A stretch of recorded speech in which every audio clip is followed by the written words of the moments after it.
there was a lot of emotion, a lot of anxiety about what to expect. And I remember you came in and you were like really trying to calm us down. And I just thought of what a unique experience as a guide and uniqueness to you, that you really were there to kind of walk us through and prepare us mentally from the very beginning.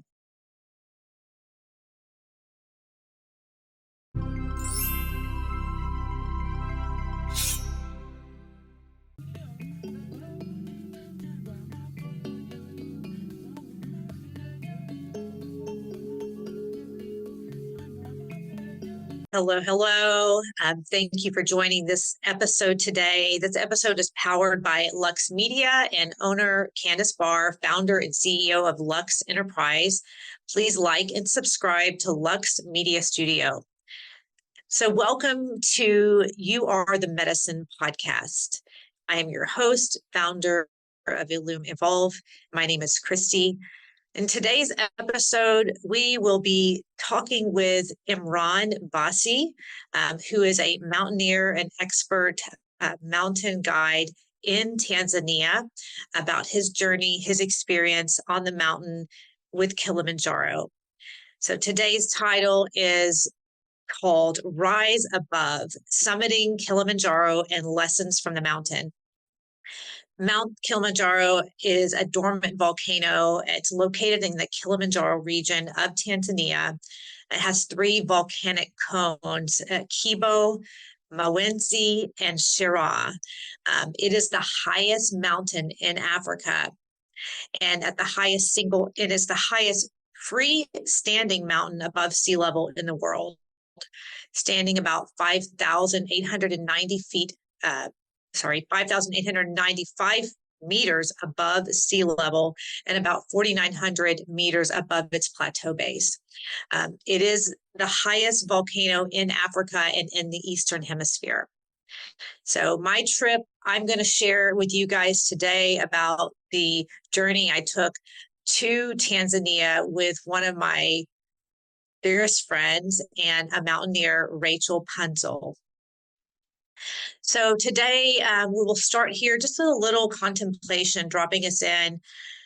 And I want to use a quote that I just recently heard from Greg Child, who is an Australian-born rock climber, mountaineer, and author and filmmaker. Somewhere between the bottom of the climb and the summit is the answer to the mystery of why we climb. So it's going to be a treat today to have Imran come on and talk to us here. And a moment here just to think about your own path, your own passage here in this time, this space. As we become a clear channel for information to come through, we are able to receive knowledge and understanding. As you've probably heard this at some point in your life, the teacher arises when we are ready. And I also believe that when we are ready to understand and receive knowledge, then we are able to hear in a different way and receive it.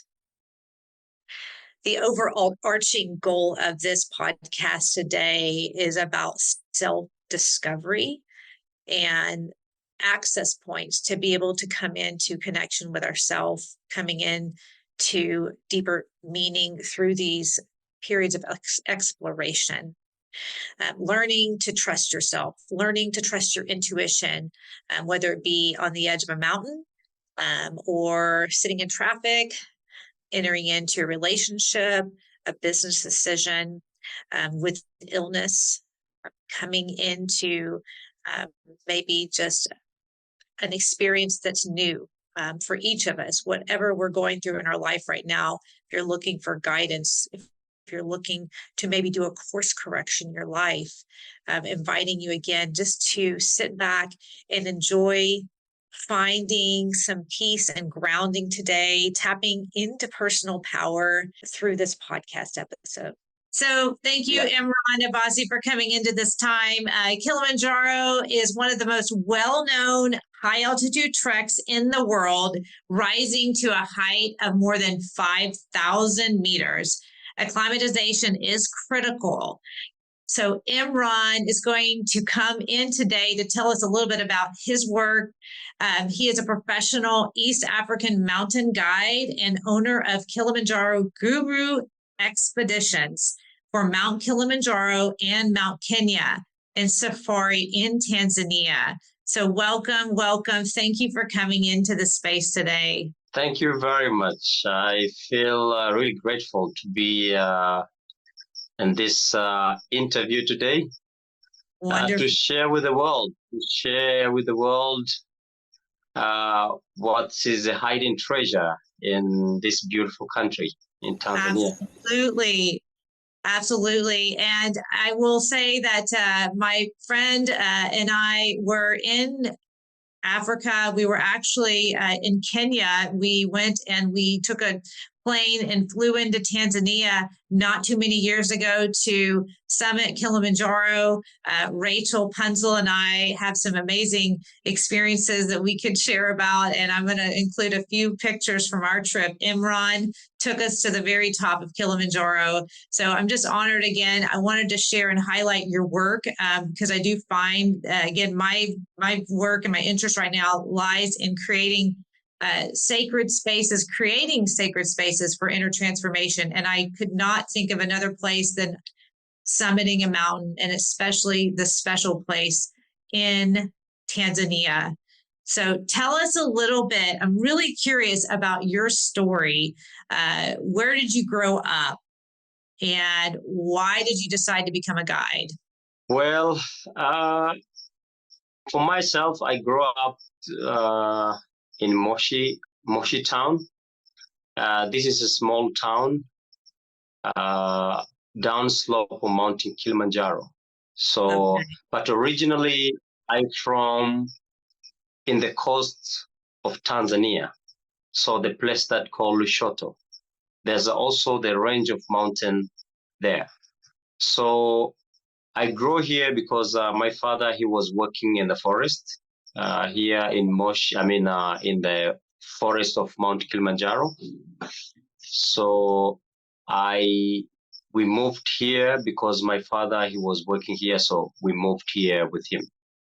Wow. And ideally, when I decided to become a tour guide, is because also I was working in the nature. So my father he was working in the forest. So we were have a lots of projects of planting trees through the streams of Mountain Kilimanjaro to help people with the irrigation and also to keep the environment.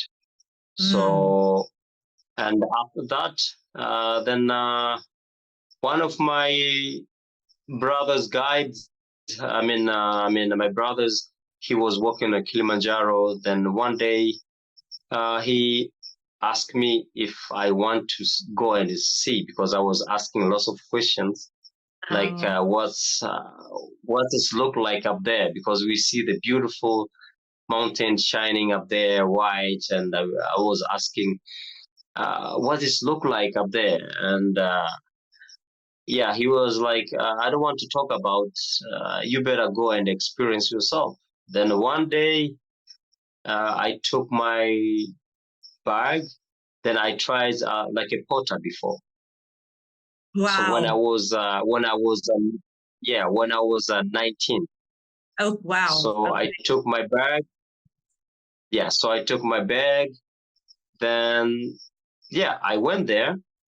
But it was a really big challenge for me because I was carrying, you have been here, so you know how much the porter carry. And the time that I started, there were no any limitation of weight to carry. So we didn't have these rules of like weight, like how much like a porter supposed to carry. So it was a really difficult time. But I managed it because, like the life itself in Africa or in Tanzania in general, like keeps you to deal with any kind of situation like in life, because you born and raised in the place that we don't have, let's say, water resource close, or you born in the family that has maybe cattle, so you have to go far away, because in the area that you born, they do like a zero grazing, because when you let the cattle go out, then it's going to be eating the other people crops. So it's a zero grazing in the area that you born. So you have to go and find maybe firewood or the water. So and if you find the water, then you have to carry with your head. And I have to, there's so many things we could talk about. I remember being on the ascent. At one point, you had to have people going down off the mountain to get supplies. Can you explain a little bit about that for those who maybe have never been there or tried to summit this? What is special about that? The food sourcing, bringing the water supply. Yes, you are carrying it, but how are you getting the supplies up the mountain for people who are doing this summit? Okay, for those who are like trekking Kilimanjaro, either if you do 8-day trekking, 7-day trekking, 6-day trekking, there's a point that we can't manage to, let's say, to keep this food like a meat and maybe fish in whole trekking. So we need to bring like a fresh fruits from the town, and this is like a 1-day trip. Wow. Like people, they will start in Moshi town and bring food up to 4,000 meters above sea level, and they will go back from there to town again. So this is for the person who has already acclimatized that lives there. They're able to make this trip. You're saying in less than a day, up and down with food. Yeah, I mean, because they don't go high, so they stop it at 4,000, and some others they even bring at the base camp, because they are used to the area, as you said, they acclimatize. That is very important. Yes. So their body, they are really So if I may ask, what do you find brings people to summit? I know you do Kilimanjaro, you do Kenya, but what has brought people, some of the messages that you have gotten, people have sought to do this mountain? What was their purpose? What was their reason?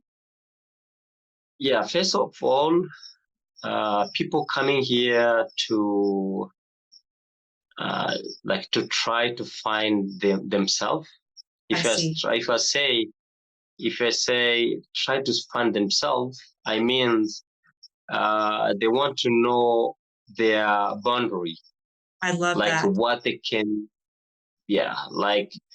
and some people come here like to to inherit like some loved one. Maybe they have lost some of the maybe friends, and they go up there and they bring maybe ashes and anything that they can. And also some of them maybe they have been suffer with any problem in their life or diseases, and sometime after they finish this trip, they are like talking about it, like, oh, see, Imran, my doctor said I'm not supposed to do this and this and this, but for this trip I proved them wrong, because they limit me to do this, but at the end of the day I did it.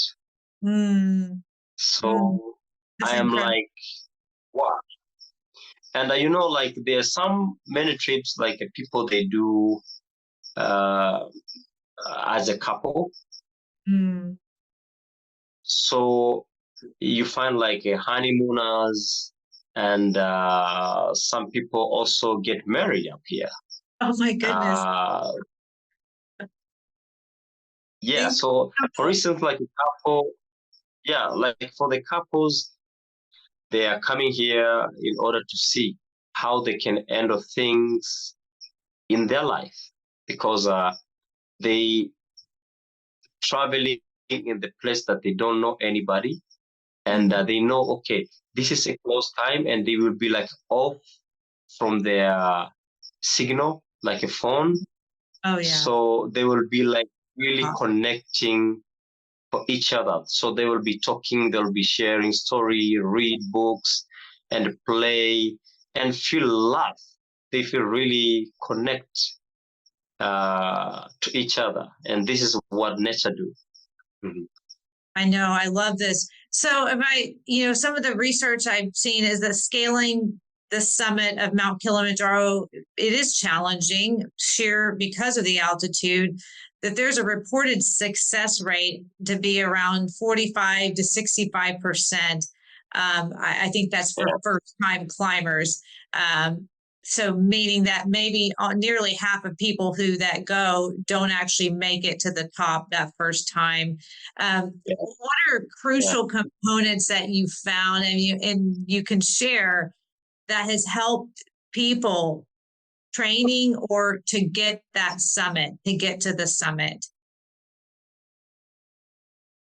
Okay, so first of all, if you want to do any trekking, like basing on, let's say, high elevation mountains, what you should do, you can, like exercising, I can say you find the endurance. Yes. Like a physical effort. Yeah. But the main challenge for many people is mental effort. That's like really 100%. Challenging for everybody. So you need, if you will manage to exercise, let's say, maybe running a little bit, and maybe this I can give you, let's say, 30%, but 70% is the mental effort. Oh my God. Believing Before Seeing, a new bestseller by Candace Barr. Order your copy today. Yeah, absolutely. And I want to segue into whenever Rachel and I showed up in Moshi Town, Imran, I remember you coming to meet us that day, and we were kind of frazzled. There had been a lot of commotion, we were staying at a hotel where a lot of hikers had come down, and there had been kind of an incident and some people that didn't do well. And I remember Rachel, without getting too much, there was a lot of emotion, a lot of anxiety about what to expect. And I remember you came in and you were like really trying to calm us down. And I just thought of what a unique experience as a guide and uniqueness to you, that you really were there to kind of walk us through and prepare us mentally from the very beginning, so and I appreciate you sharing that. So you just said, how important is it? How do you help people get out of their head when they're on the mountain and they're starting the journey, to keep them motivated, to keep them going? Yeah, so we are motivating them, and also like to be close to them whenever they need help. We are there for them, to help them. For instance, for those who like coming up to Kilimanjaro nowadays, there are some people that, for those who doesn't have any issue with the sulfur, we use this Dimox, and Dimox helps people to reduce these symptoms of altitude sickness. Yes. So it's a pill that they will be like taking every day. What I'm telling them that you have to relax and you have to accept everything, thing coming to your body. If you accept, then everything is going to be, that is not like a punishment, because if you'll be complaining like, okay, my body is like, I feel this, and even your body is complaining, why are you harming me? So it's like both of you are like complaining. So this is like a battle. So if you surrender, then there will be no war in between, and then the journey will be beautiful. Yeah.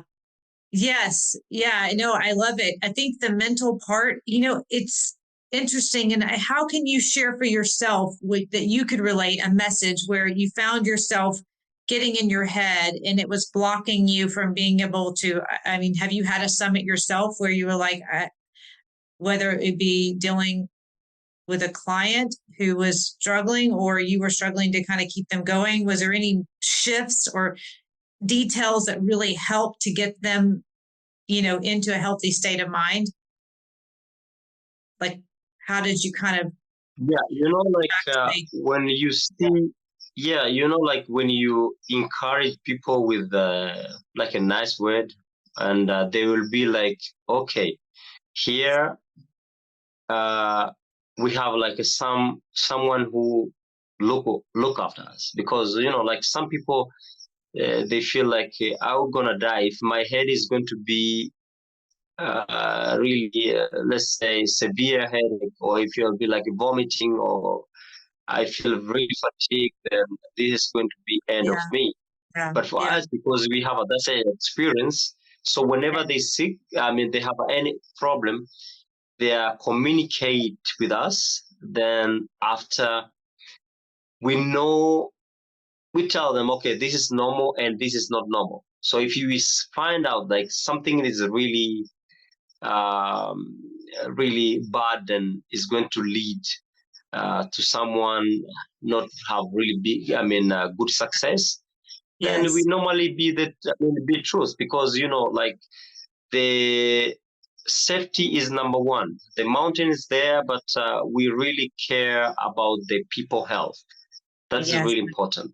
No, I love that.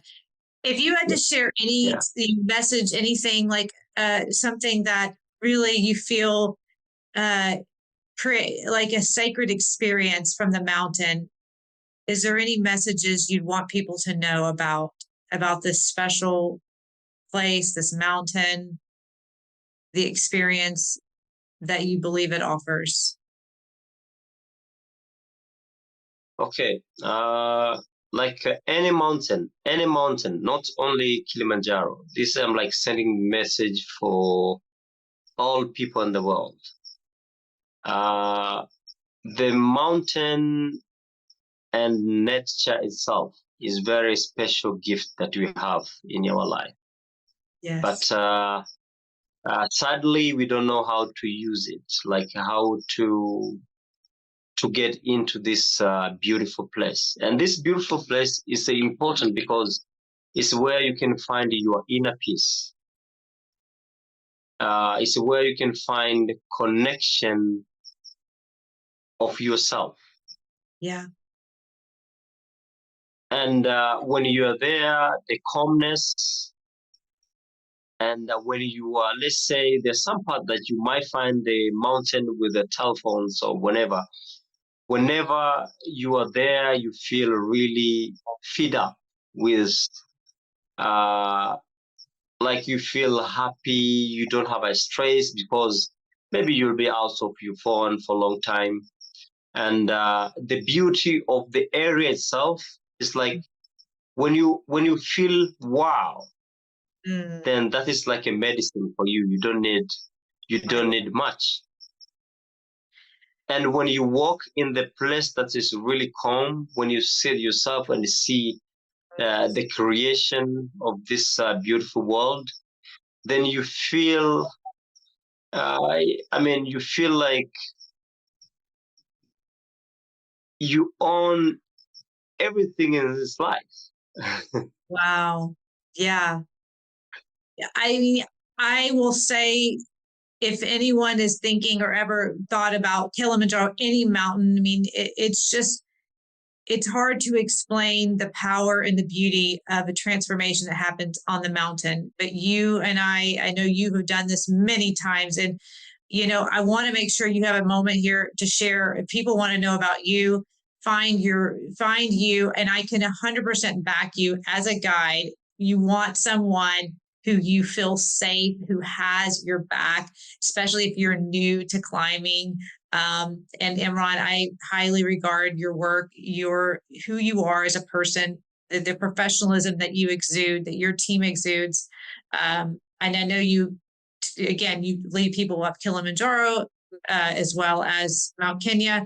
Where can people find you, and what would you want to say about your company right now, the work that you guys are seeking to do?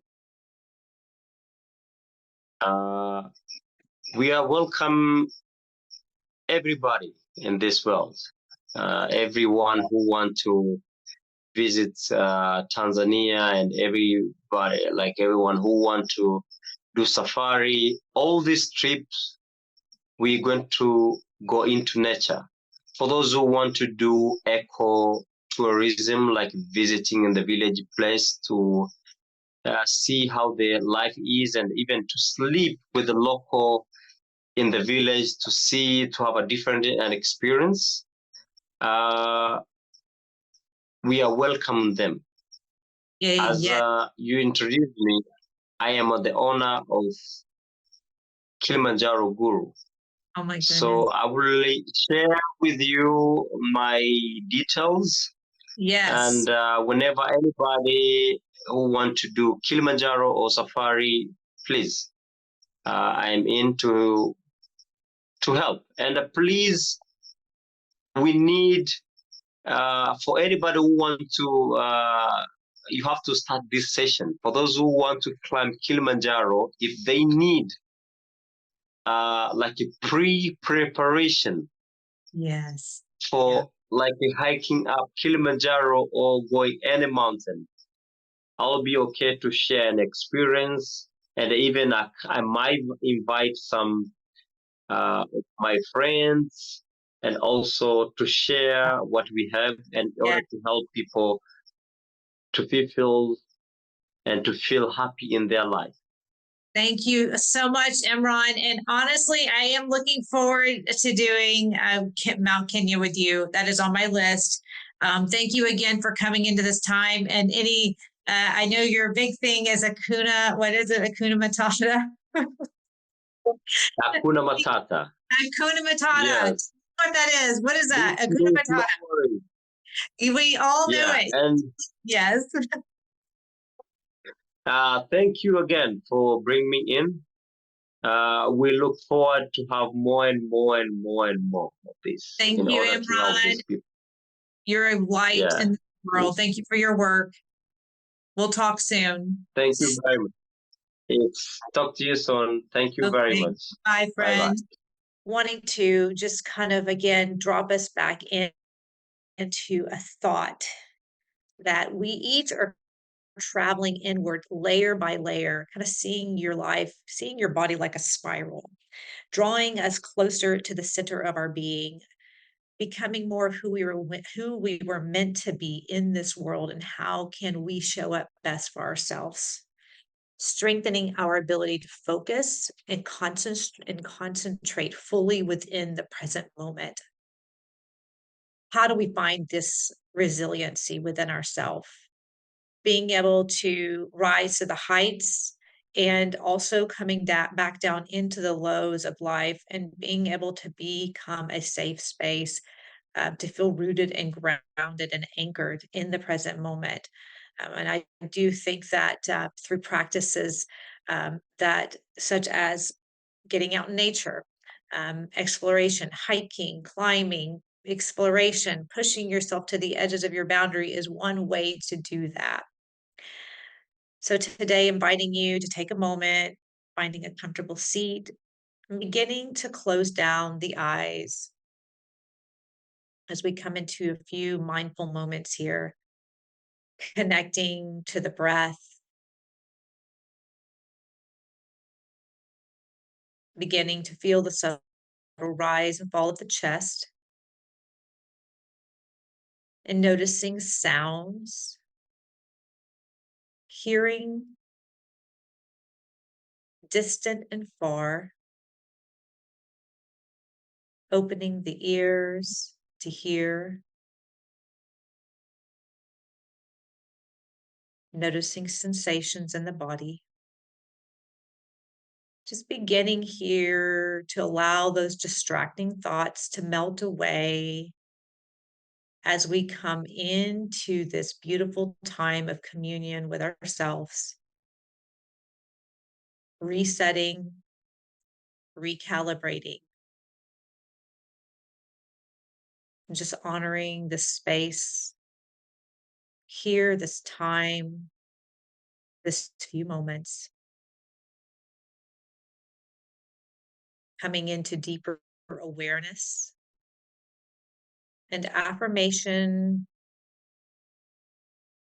Again, taking a nice deep breath and exhale, releasing, seeing if you can begin to extend your exhale a little bit longer than the inhale.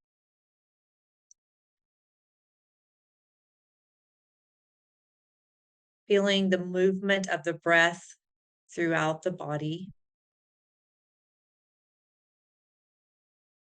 And now bringing your awareness to the top of the head, beginning to visualize a golden light at the top of the head. Just imagining this light pouring down through the top of the head, also known as our crown chakra, moving all the way down to the soles of the feet.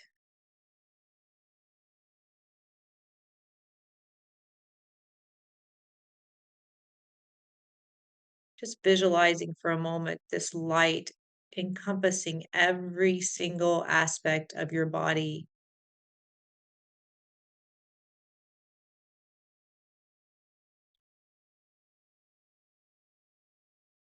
Just feeling that inner peace and grounding within you.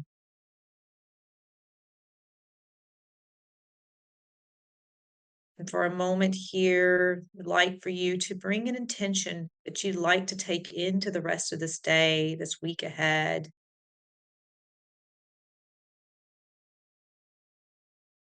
The power, maybe for you right now, realizing that power that already exists within you. The answers are already inside of you.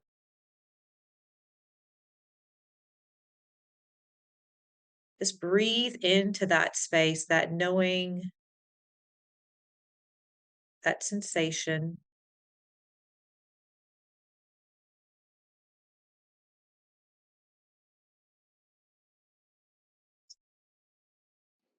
All good. All right, now that light came.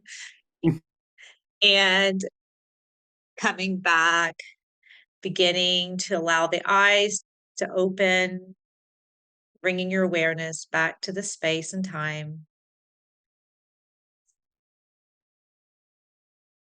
Thank you for being here today, for allowing me to guide you through this time. Like and subscribe to Evolution W Christy on Instagram for upcoming events.